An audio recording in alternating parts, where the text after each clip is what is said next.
Okay, Kurt, it's a very overcast, brisk day, and we are doing part 2 at Heritage Park with Dr. Dutton. No rain. No rain. Why not? It's coming soon. Stick prayed. around. Okay, we're here on, I guess we can still call this Heritage Park, although we're on the cornfield that we purchased, not the common. This is beside what you normally think of as Heritage Park. This is where the first settlers came and bought 200 acres for £7. You had a 50-acre lot here on the common and 150 elsewhere. But today's commentary is on the schools that we had. Of course, they were one-room schoolhouses, and the one in this original village of Stafford Street on Common, the remnants or the cellar hole of the school is about midway on Stafford Street and just to the south of Roger Rossi's house, presumably on what is or was the common. But we're here today in front of a replica, so to speak, of one of those one-room schoolhouses. There were many in Stafford. The first question is how many. Okay. We'll get to that. This one is from District number 6. It also has a number, another number, of the West Parish.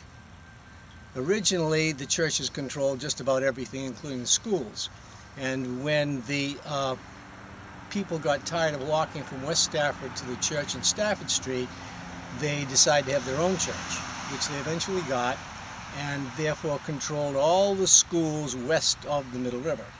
And this church up on Stafford Street, both congregational churches, it's the only church you're allowed to join, and you had to pay the minister whether you believed or not. This was the East Parish, sometimes called the First. This schoolhouse is a replica of the one in what was called Patton District. Not only did they have numbers, but each district had a name. This it was taken from the corner of Worthington and Old Springfield Road back about 5 or 6 years ago, where it had been converted to a home, and there was an addition on it. This was built originally about 1800 and used till about 1930. You see the entranceway we'll look at consists of several large stones which are now on the other side. This is the front of the building, even though it doesn't face the street. So let's go inside and take a look. There's not much left of the inside. Basically, the only remnants of the original school were the post and beams that you see in the ceiling and the roof. You can see they're all hand-hewn, called post and beam. They were put together with pegs, which were called really tree nails, which was corrupted to the term trunnel. So those little pegs are known as trunnels. The beams are dovetailed into the top sill. Other than that, everything else is reproduction, hopefully to be similar to the original building. Okay. As you come in the door, you come into the hallway in which you put up your coat. Traditionally, girls on one side, boys on the other. That's what this room was.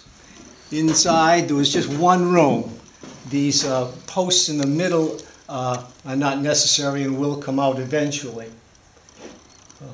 The stove was probably in the middle, right about here, and a pipe would go up and over to the chimney.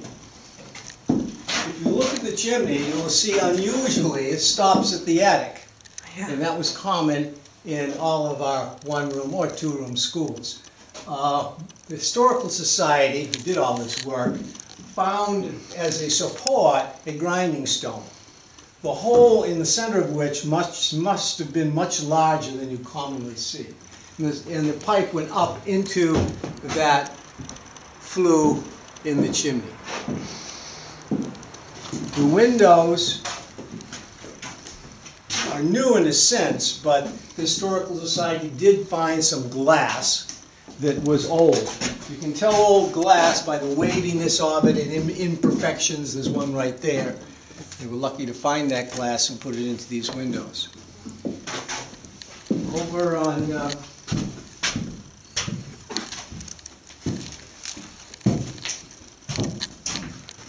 one.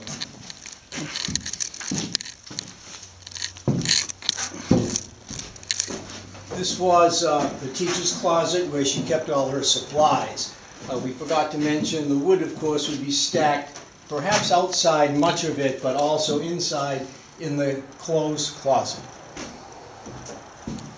There are some original boards from the walls of the old school, and they are shown here on the floor.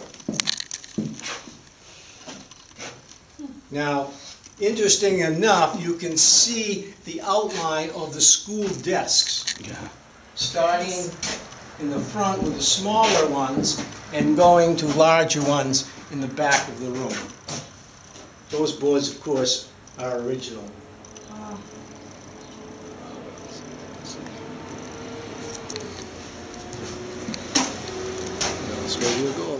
To write a book on Orchardville, which should be out shortly. There's an interesting chapter with much more detail on schools in that era.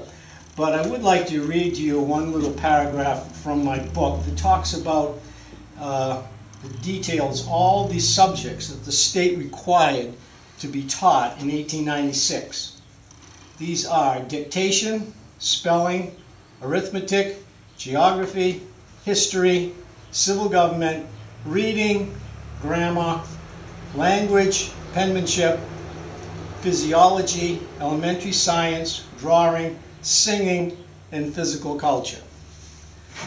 Now, as in today's schools, some teachers spend more time on some than the other, and we wonder if all of these were taught.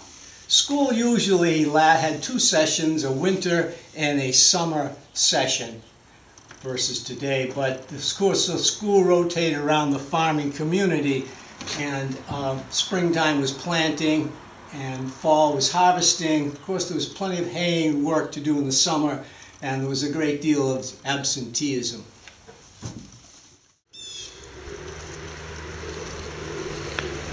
These large stones on the steps that go in front of the school will be moved there eventually.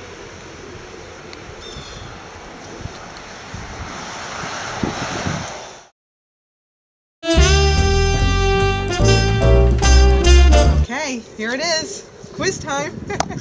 Last week's quiz, no one came close. The answer is 16 rods or 4 chains, or I think that converts to 264 feet. That's from stone wall to stone wall. This week's quiz question is, how many districts were there in Stafford? These one-room schoolhouses. Some of them were 2, admittedly. Okay, so what you can do is send in your answers. You have 1 week until next Wednesday, at 10 a.m. MyStaffordSprings@gmail.com, and just use the subject Dr. Dutton Trivia.